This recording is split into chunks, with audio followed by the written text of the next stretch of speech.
مين اللي جاي ده يا عم سام؟ ده يا عم الحاج جوده يا عم، جاي العمليه مزقططه معاه، لابس جلابيه بيضاء والعمليه رايقه معاه، ومعاه علبه سجاير مضروب برضه، بايع النهارده خير ب 5000 جنيه. يا اخي سيبه في حاله يا عم، قاعد تنق على الناس لا ده كل يوم ويوم بيبيع ب 5000 يا جنيه. اخي سيبه رزقه، يا اخي رزقه حرام عليك، ما هو شارب فيه الكوت يا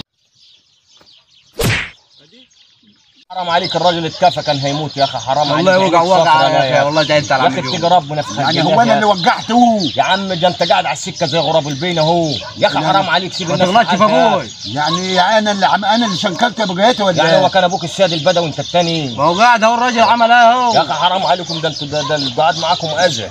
يا ساتر يا رب. كان اللي زعلان ده يا عم بايع برمح الاسبوع اللي فات يجي ب 30,000 جنيه. لا لا و30,000 ويقول لي حشدت. طب انا لو وحش كنت حشدت هو التاني.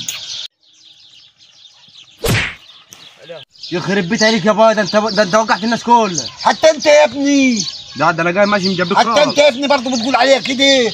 والله وكبرت يا محمد وبقيت راجل وبقيت عامل زي الشحط، وعملت كل ما حتى الهدوم قصرت عليك، يخرب بيت سنين.